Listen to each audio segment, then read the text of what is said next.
For our digital presentation, we are using a book called Bono el Mono that Mariela and Sean have used in their classroom to present the rules to their students on the first day of school. You can find the book online, Bono el Mono, here, and in English and in Spanish, here.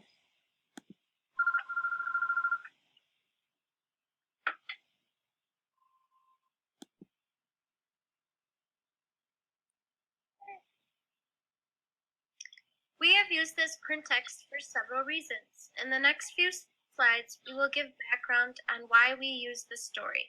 Then we will cover how we can use digital versions of this story as well as other tools to enhance the learning experience. The simple pictures that the children can follow along and understand. At the beginning of the school year, many of the students in our classes can see the pictures and understand what is happening in the story, even though they don't speak Spanish yet. The pictures are simple, and we use the book as a coloring activity. During the first week of school, we show the students how to accurately color. This can be difficult for this age group. We use a rubric to show the students what good coloring should look like. The rubric shown here is no longer available on Teachers Pay Teachers, but you could easily make one. Show the children what a 1, 2, and 3 would look like, then give them time to color. Here you can use this version of the story to help show what good coloring would look like.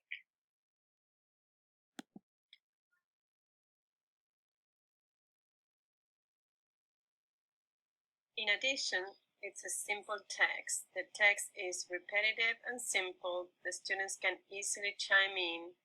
In the past, Sean has used puppets to act out what Bono does, and the students chime in with, "No, no, Bono."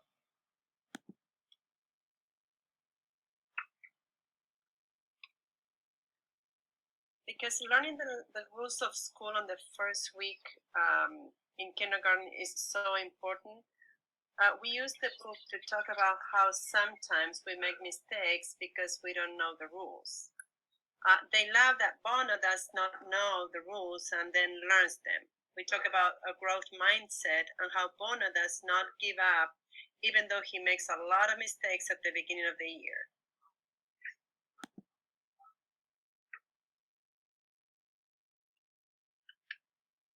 We all like to work for a goal, our students included. Brag tags are a simple incentive for students to achieve a wide variety of goals throughout the year in exchange for a little backpack bling. Here are some examples of growth mindset and Bono el Mono tags that students will be able to learn after they have successfully interacted with our digital texts. We came up with several different ways we could add a digital element to the lesson plan to enhance the lesson. In the next few slides, we will explain what those affordances are. The Seesaw app is an app that enables students to keep a digital portfolio and add work to it. The type of work that the students add varies from reading writing samples to reading a book or videotaping an oral interaction. In this particular activity, the students will be divided in small groups, and with the teacher's guidance, they will co-read the story. The adding benefit to this app is that this activity journal can be viewed by the parents at home, which gives students and parents an opportunity to talk about the school rules. The teacher sends parents a message with the access code and a suggestion to talk about school rules with their children.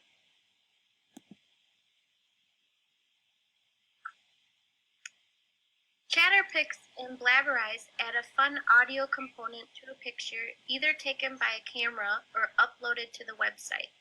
So in regards to Bono el Mono's story, it can turn into a shared reading experience where students can add the repetitive text of "No, no, Bono." When deciding whether to use Chatterpix or Blabberize, they each have their own benefits and cons. Blabberize allows you to upload any picture to their website to add audio.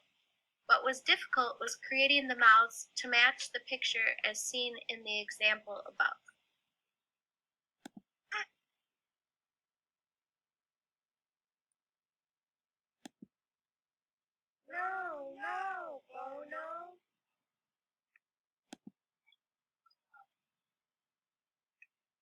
Chatterpix is a very kid-friendly and easy application and easier to create the mouth. However, you can only take pictures using their camera rather than upload photos. Here's an example of another classroom using Chatterpix for Bono El Mono.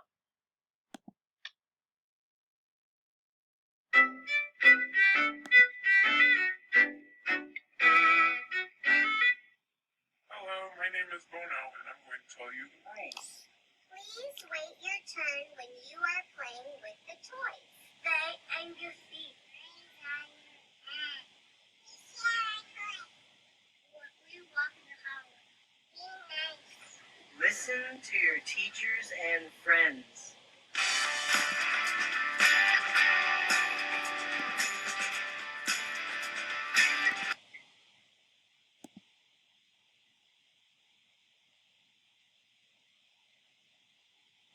Retelling a story is an important skill for early learners.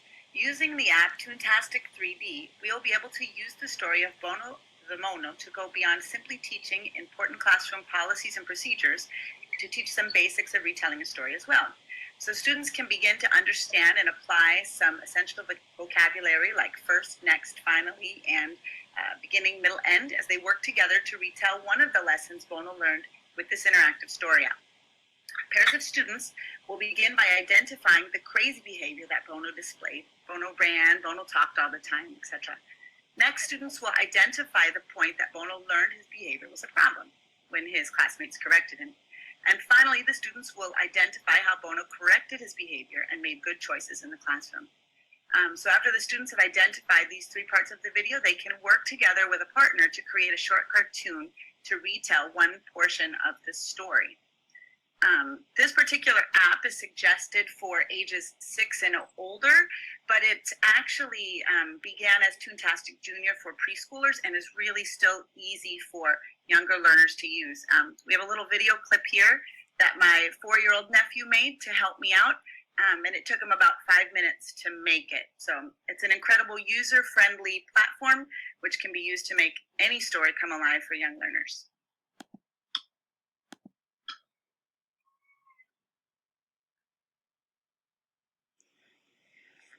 Bono habló y gritó todo el tiempo. No, no, Bono, levanta la mano si quieres hablar.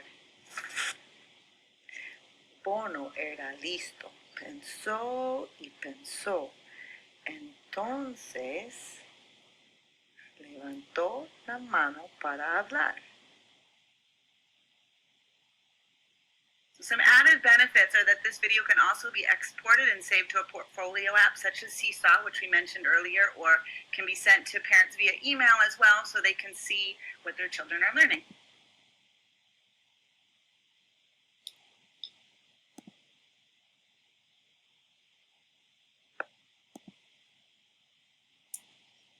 We found an online version of the story that the teacher could use as a big book on a presentation screen. The large text would help learners attend to the print. The teacher could also take screenshots of the book and use Shadow Puppet EDU to create a digital story the students could listen to over and over again on their iPads. The story could also be shared with parents via Seesaw so the children could listen to it at home. Other resources we found while poking around the internet looking for digital resources to support our lesson. And finally, all of our references. Thank you for watching our digital story.